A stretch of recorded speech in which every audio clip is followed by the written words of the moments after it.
Dosa adalah suatu perkara yang melekat dari tubuh manusia, melekat dari kehidupan manusia. Tidak ada satupun manusia yang bisa lepas dari dosa. Hatta itu Nabi Shallallahu Alaihi Wasallam. Nabi pernah berdosa? Pernah. Tapi Nabi maksum. Arti maksum apa? Bukan tidak pernah melakukan kesalahan. Ketika melakukan kesalahan langsung diluruskan. Itu namanya maksum. Kalau kita nggak maksum, terkadang kita salah 10 tahun lagi baru tahu. Bahkan ada orang yang sudah tua mengatakan, Ustaz, saya baru tahu ternyata ini. Ya Allah. Ya. Tapi kalau Nabi SAW cepat.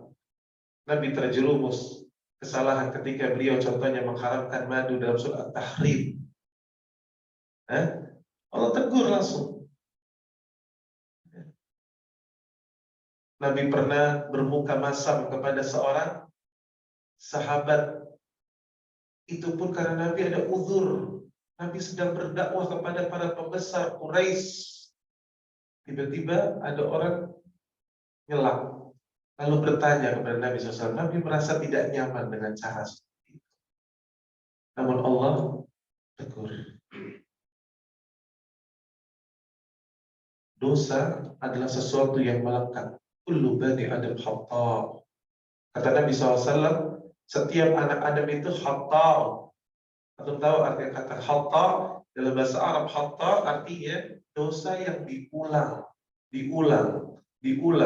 dan diulang. Jadi enggak sekali, tapi terus diulang. Ya.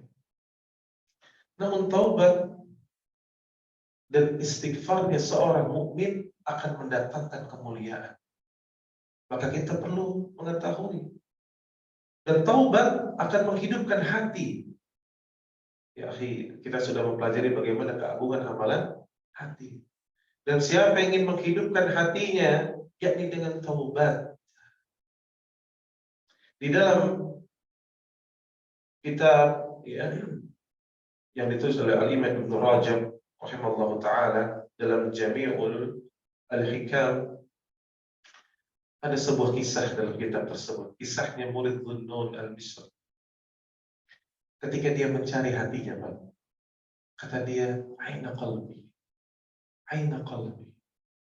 Masya Allah. Lihat, orang ketika sampai kepada derajat kesolihan yang luar biasa, maka dia senantiasa memperhatikan apa yang ada di dalam hatinya. Lalu dia bertanya, di mana hatiku? Di mana hatiku?